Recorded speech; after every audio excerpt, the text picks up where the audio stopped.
Hello, I'm Martha Angelini, and this is a forecast for the month of November. This forecast is a global bird's eye view of what we can expect for the month, what energies and themes will be at play, and what we can do individually to consciously move forward, as well as I'll be including some future possibilities based on the choices that we make.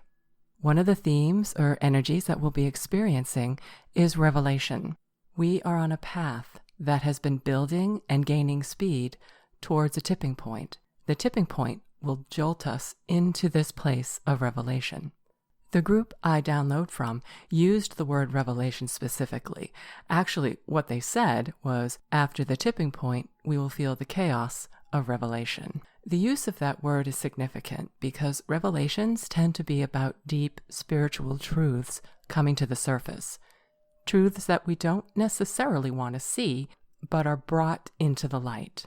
This is more like an awakening to see what truths that we are aligned with. I think what we will see is our human perceptions and our spiritual perceptions colliding. We're going to find something out. Something is going to be revealed to us about ourselves. What we thought or believed was important to us, or what we thought to be true, turns out to not be what we thought or believed. Another thing about revelation is that it offers us an incredible opportunity to go beyond what has been limiting us. While it may be uncomfortable, it is also liberating. By focusing on the liberating qualities, we can navigate through this time more easily than if we focused on the discomfort. While we are in this space of revelation, we are going to be working with both inner opposing forces and outer opposing forces. These revelations will bring up an inner choice point for us.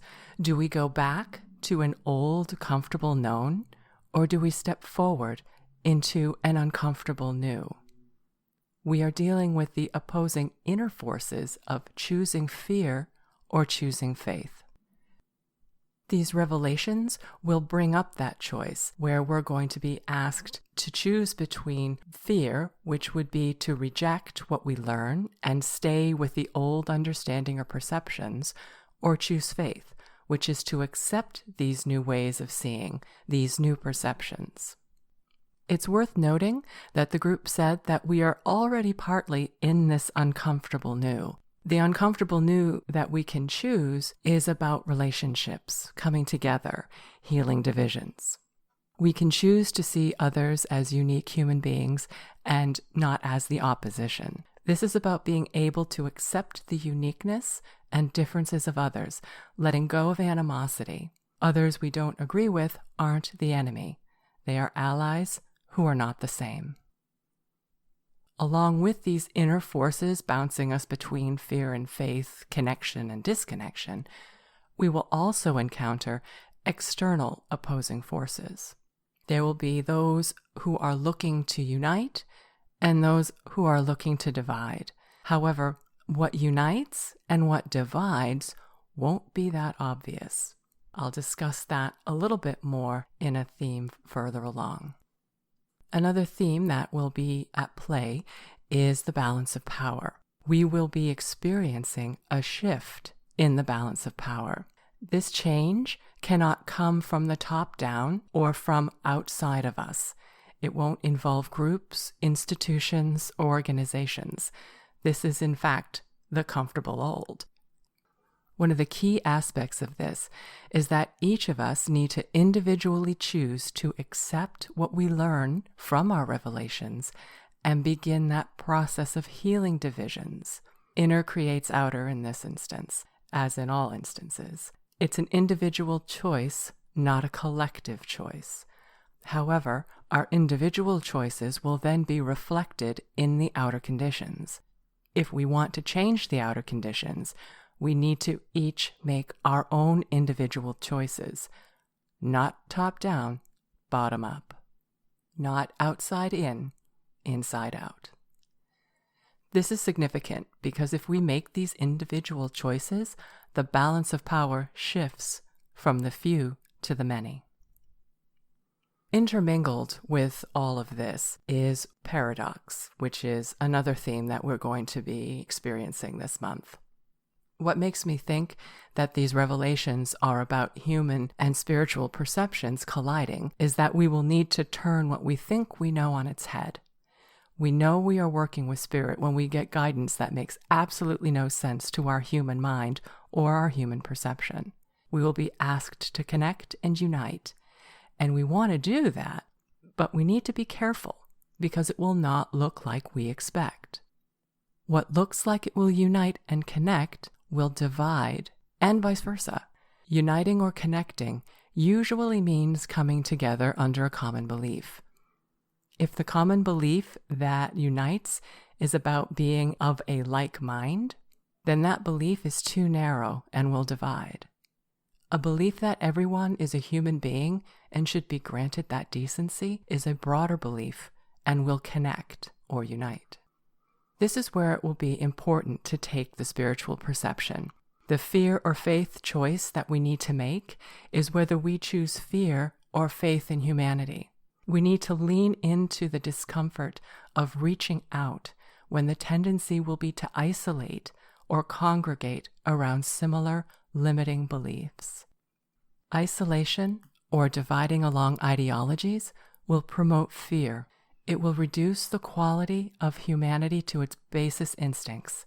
If we want to restore our faith in the human qualities of compassion, forgiveness, sharing, and community, we need to go outside of our own communities with compassion, forgiveness, and sharing. Which brings us to what we need to do consciously to work with these energies, themes, and situations. If we want to choose faith, we will need to get uncomfortable. The tendency will be to try to manage that discomfort by looking to what is familiar or connect with each other in ways we have done it before. What would be more helpful to us is to use that discomfort with your revelation and your new paradoxical understanding as a guide.